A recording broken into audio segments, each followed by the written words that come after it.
With a throwback look and a modern skill set, Ricardo Calafiori has got the football world buzzing. After an incredible year at Bologna and great showing at the Euros with Italy, he has sealed a move to Arsenal. But there is a scary truth that Arsenal and rival fans aren't noticing. No, it's not that he's the next Maldini. That's a lazy comparison that gets thrown around because of how he looks and the fact that he's Italian. To find out the actual scary truth, stick with us as we go through the career of Calafiori and find out.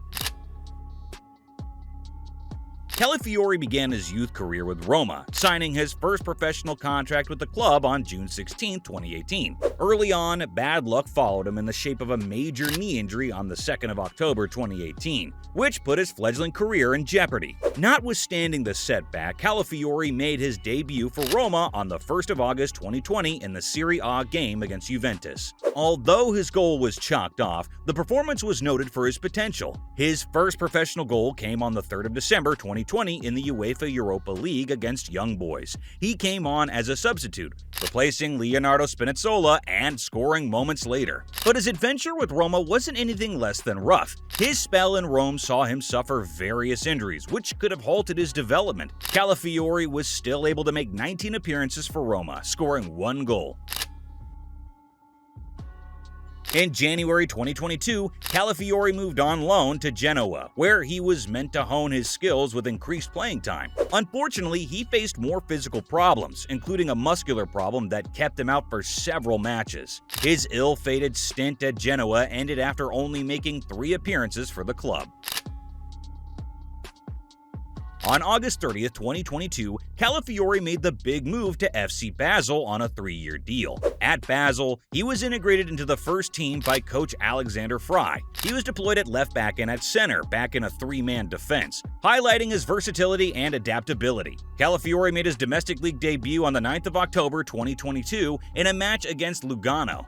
At Basel, Calafiori was defensively solid, winning 111 duels and completing 38 interceptions. His contributions were not only defensively. Offensively, his ball progression and ability to dribble into the midfield proved instrumental in Basel's semi-final Europa League run. His time at Basel, however, was also blighted by some injuries, one of which was to his knee that kept him out for some weeks. In this pivotal spell at Basel, he played 38 matches and scored 1 goal and provided 3 assists. On August 30, 2023, Calafiori returned to Serie A with Bologna. Head coach Thiago Motta gave him the platform to flourish, and Calafiori took the opportunity with both hands. Motta's system involved high pressing, quick transitions, and midfield dominance. With Calafiori being technically sound and Motta's trust in him, Calafiori was allowed to influence attacks as he would intercept and then progress into the midfield. He scored his first brace in Serie A on May 20, 2024, in a 3-3 thriller draw against Juventus. Such performances helped Bologna finish in the top 5 of Serie A and gain entry to the UEFA Champions League for the first time since the 1964-1965 season. Across the 25 matches in which Calafiori played, he scored 3 goals and assisted 5 goals along with 174 ball recoveries, highlighting his impact both offensively and defensively.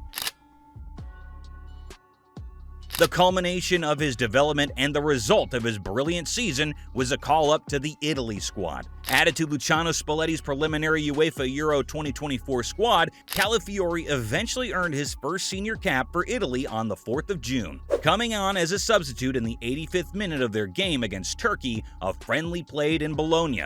The years of battling through injuries were worth it, as the young defender made it into the final squad for UEFA Euro 2024. In this competition, Calafiori earned a lot more notoriety with his throwback look and progressive game. Aged 22 years and 27 days, he became the second youngest Italian to feature in a UEFA European Championship, behind only Paolo Maldini. It was against Albania, where Italy sealed a 2-1 win after conceding early on. He had a solid game, but Calafiori suffered arguably his lowest point in the following game. He would score an own goal that led to Spain winning 1-0, but beside that moment, he otherwise had another solid game. Italy's final group stage match showed why Calafiori became so coveted in the summer transfer window. With Italy trailing 1-0 in the dying moments of the match against Croatia, Calafiori did what he does best, by dribbling into the midfield and playing the ball to Zaccagni, who scored a brilliant equalizer. Croatian hearts were broken as Calafiori unlocked the stubborn Croatian defense and increased his growing reputation. Unfortunately, that would also be his last match of the tournament because he received his second yellow card, suspending him for the round of 16 clash, which Italy went on to lose. Despite the setback, his star only grew after he showcased his unique abilities on the international stage. After much speculation that he was going to follow Thiago Motta to Juventus, Calafiori eventually sealed a move to Arsenal, worth an initial fee of around £33.7 million with add-ons that could take the fee up to £42 million. The 22-year-old, who can play at center back or left back, signed a 5-year contract with the Gunners until 2029. So what is the scary truth of Ricardo Calafiori that nobody is noticing?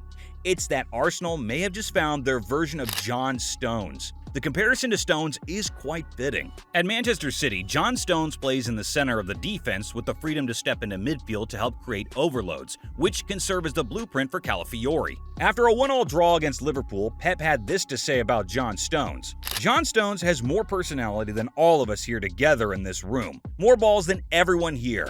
I like that. I love him. Under pressure, the people criticize him, so I'm delighted to have John, highlighting his high opinion of him. And if you notice one thing about Mikel Arteta, he likes to emulate what Pep Guardiola does, center backs playing as fullbacks as one example. Now he's got his hands on a player that can step into the midfield like John Stones to give Arsenal a different dimension. Another unfortunate similarity he has to John Stones is his injury history. But let's put that aside and just look at the playing style instead. Ricardo Calafiori has also openly acknowledged his admiration for John Stones, citing the Manchester City defender as a key influence on his own playing style. Last season, Calafiori revealed in an interview with The Athletic that he views Stones as his reference for stepping into midfield roles. Calafiori explained, "His style of play is closest to mine. Stones is my reference. It's not just spontaneous when I advance into midfield. It's done in line with the coach's instructions. I've learned immensely from him. The coach is innovative, intelligent, and clear about his expectations," he added. But don't expect this right off the bat. In the short term, expect him to be used like how City uses Josko Vardiol. City utilizes Josko Vardiol as a left back, even though they brought him as a center back. In the long term, it's likely that Calafiori will transition to a left center back position, utilizing both his defensive and attacking capabilities. For now, Gabriel currently occupies the left center spot at Arsenal alongside William Saliba. So don't look for Mikel Arteta to break the partnership that has been key in Arsenal conceding the least amount of goals in the EPL last season. But when you look at Gabriel, yes, he is solid defensively and does provide a bit of an edge to the Arsenal defense. But he's basic on the ball compared to Calafiori. Look to eventually see Calafiori partner William Saliba in the future, where Saliba's superior defensive capabilities can complement the brilliant technical ability of Calafiori. But what do you think? Will Calafiori be able to adapt to the Premier League? Can he help Arsenal finally overtake Manchester City? Let us know down below. And if you enjoyed the video, don't forget to like and subscribe. Until next time.